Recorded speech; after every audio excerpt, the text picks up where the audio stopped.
Hello. Do you know that we need to express our feelings to have a better mental health? But the children who have hearing differences may not have that language to express their feelings. So this week, I'm going to talk about how to develop, how to how to help children to develop and use the language of emotion and feelings. So, before that, let's come to audition. In auditory goals this week, you have to see that your child is able to do auditory closure. What is auditory closure? I'm sure you remember. It's fill in the blanks. So, you don't complete the whole sentence and you expect the child to complete the sentence. For example, if you're reading a story and um, most of the stories have repetitive language, like sentences which are repeated again and again. So when that sentence comes next time, you don't say the whole sentence. Say half the sentence and look at the child expectantly. The child should be able to complete. For example, you're telling the story of busy spider and then you say, giraffe said, let's go for a walk. But the spider was, the child has to say, very busy. So, like that, it will continue. Coming to daily routine activities, for example, you are sitting on meals together and you ask your spice, ask your spouse, you want chapati or rice? And your husband says he wants rice. Then you look at the child. Papa doesn't want chapati. He wants, so the child should be able to say rice. Coming to receptive language goals, your child should be able to understand lot of opposites and opposites as pairs. The child should also be able to understand the meaning of not to be used in opposites. For example, if you use pictures, and then you say, this chair is big, not small. So this chair is small, not big. This string is long, not short. This string is short, not long. So if you are talking like that, the child is understanding the opposites are not means opposites. In expressive language, you before I go ahead, I want to make it very clear that please, when we use pictures, no, the language can be very limited.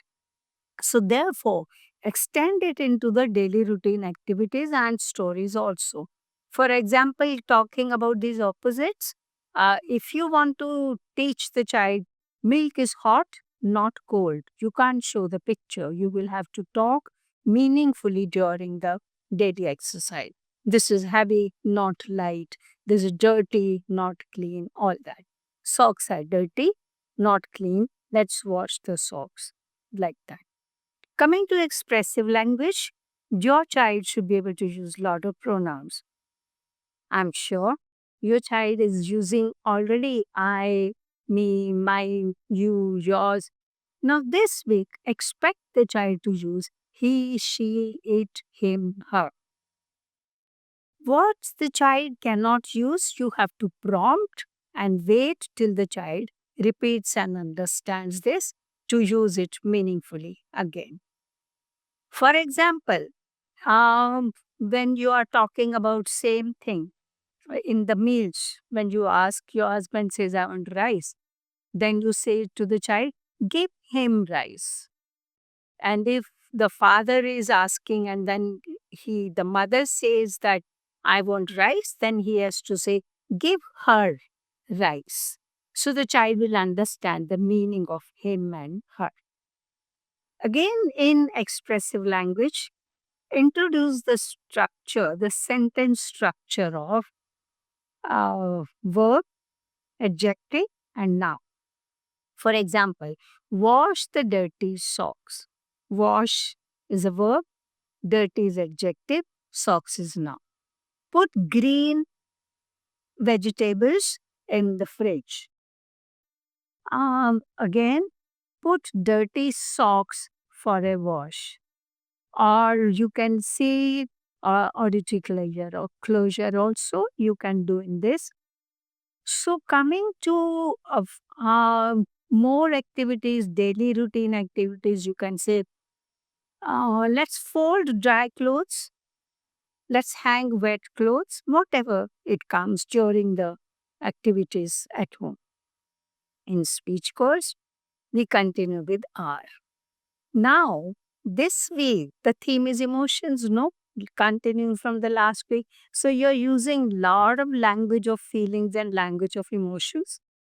Pick up the vocabulary which has R. Then you will be able to do both goals together, speech and language. For example, use the words scared, tired, crying, frustrated, terrified. So these are all vocabulary of emotions, and these are all where you will use the R is also used there. In story, we have picked up Goldilocks and Three Bears. You see, this story is very popular, very common, and there are many books in that. What you can do in this one story is at the end, you can reinforce all the goals through one story. For example, we were talking about auditory goals. So, in that auditory closure, you can say, Goldilocks said, the porridge is not hot, porridge is cold. So, I like to eat that porridge. And then there, later on, you can talk about lot of this bed is not big. This bed is small. I'm going to sleep on this bed. And then coming to the next one, you were talking about opposites. So here there will be a lot of opposites when you talk here. Then you're talking about porridge is hot, not cold. This chair is big, not small. This chair is broken. So like this, you will use this. And also you will use opposites, pronouns. So how will you use pronouns? So Goldilocks sleeping on the bed and the bears come and the baby bear says, she's sleeping on my bed.